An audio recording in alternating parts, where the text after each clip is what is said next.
This episode is for the writer who doesn't feel like writing. I actually had a different episode planned for today, but my own life has been so topsy-turvy the past month that I knew I had to bring this into the episode this week. So consider this your periodical reminder that your writing life will always be part of your regular life, and that is okay. Let's get into it. You are listening to the Memoir Method podcast, the place for writers, readers, and anyone who appreciates the collective power of our stories.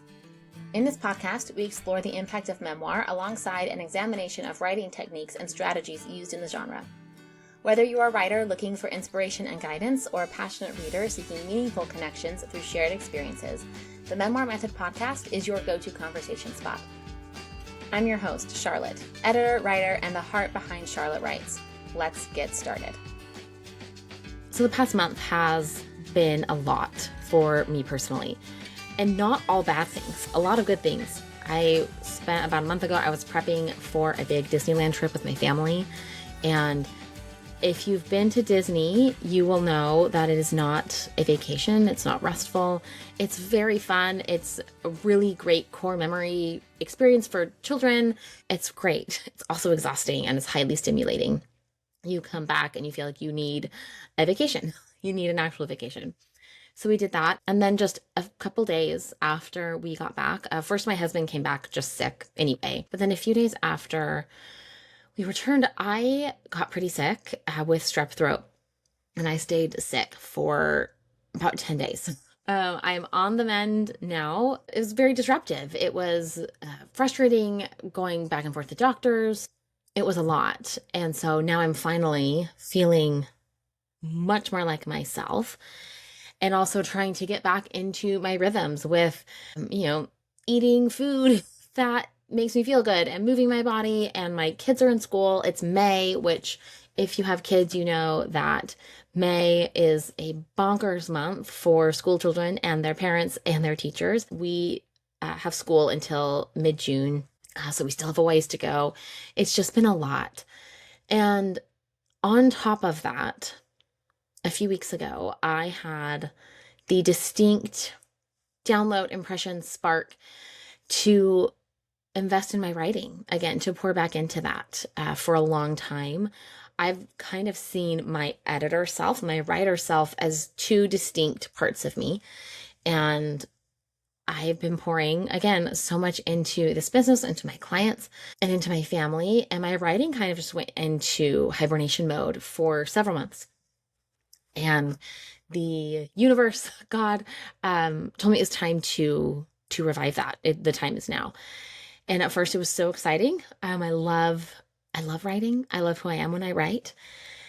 And then I got sick. And then I realized, this is overwhelming in a lot of ways because, again, I've separated out who I am as a writer with the other hats that I wear, which is so funny because when I'm talking to a client who's overwhelmed with life, the first thing that I will tell you is that your writing life is part of your regular life. So you don't have to beat yourself up.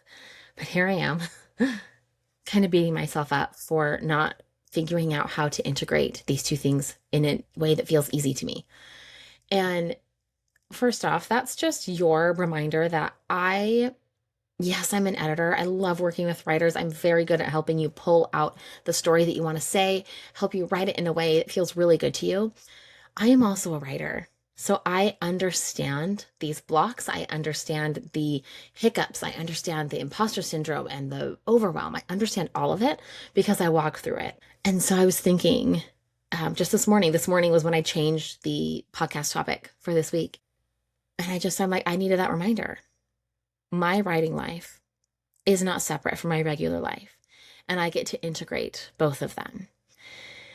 And I really want to dig deeper into how to do that. For a long time, I've been able to integrate it enough, but then again, my writing has typically kind of fallen to the back burner more often than I would like, and more often than I think it's supposed to, for me specifically. One of the things that I've been confronting over the past couple weeks as I've been looking at my writing and looking at my editing is that I do my best work. And this is with client work, this is with my own personal writing. When I am in alignment, when I feel really good about what I'm writing, when I feel really good about how I feel in my body, when I am not distracted by things that are going wrong or things that are frustrating, I do my best work when I'm in that elevated energetic state. And realizing, okay, if I'm going to prioritize my writing, that means I have to prioritize my energetic frequency because I will not be able to produce work that I'm proud of. I will not be able to produce work that's going to resonate with my readers unless I can be much more attentive to that frequency in every kind of across the board. I'm a person who I'm a very integrated human. If one element in my life is off, I'm not good at compartmentalizing. So if I am in an argument with my spouse, that affects how I feel in every other area. If I am frustrated with something in this business, with being an entrepreneur, that's going to affect how I feel in other areas. So for better or worse, that's how I am wired.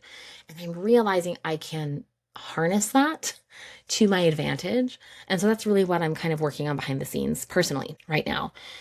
And something that came through for me as I was contemplating on this creative integration is that shame has no place in this work. If I'm feeling bad that I let my frequency dip, I let myself get caught up in this frustrating thing or that frustrating thing or that headline, and I'm letting it drive my car, drive my ship in my life and how I feel, it's really easy to feel like, I messed up and I'm dumb. What a dummy for messing up. And again, I say this, I would never ever say this to anybody else who is expressing that state to me.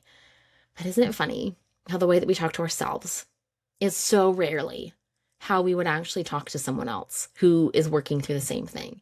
I need you to be your own best friend. If you are saying things to yourself that you would never say to your partner, to your kid, to your friend, then you shouldn't be saying it to yourself. Shame has no place in the creative life. It just doesn't. And I'm speaking from my own creative wiring. I do my best work when I'm in a high frequency, when I'm feeling really good in my body, when I'm feeling connected to God, when I'm feeling connected to my reader, when I'm feeling connected to myself. And I do know the things that disrupt that connection for me.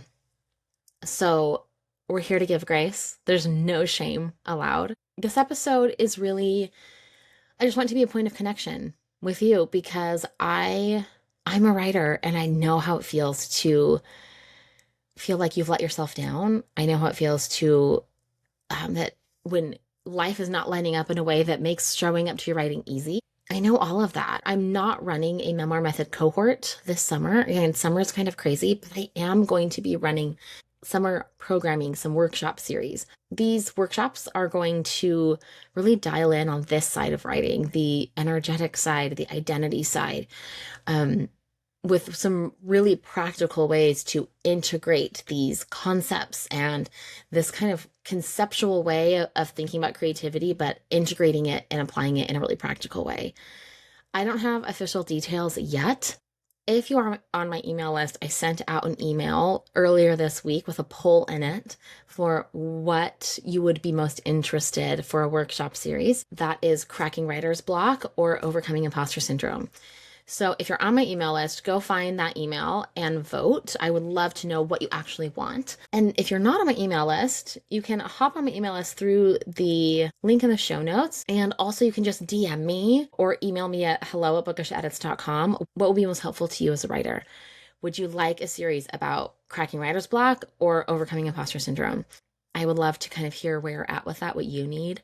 I have a lot to say on both of them. So I'm really excited for this summer. I'm really excited for my own writing. And as I have my own breakthroughs, I will bring them to you because your writing life's not different from your regular life. And whenever we try to separate them out and compartmentalize, one will suffer. So I'm a person just like you. I'm a writer. I'm a mom. I have kids. I have a pretty full life. And my writing's really important to me. And so that's just what I wanted to bring here. This is much more of a stream of conscious type of episode. It's short, but you've got this. And I want to hear where you're at. And again, I'd also love to hear what you would like for a summer workshop series. Head to the link in the show notes, hop on my email list. People on my email list will be the first to hear about all of the details of this series, these containers, and when you can enroll. All the details will go out to my email list first. So you're wonderful. You've got this. I've got this. And I'll see you next week.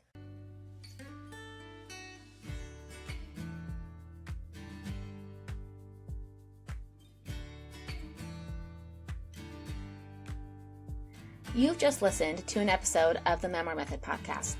The Memoir Method Podcast is presented by Charlotte Writes. If you liked what you heard, the best way to support the show is to subscribe through your preferred podcast player.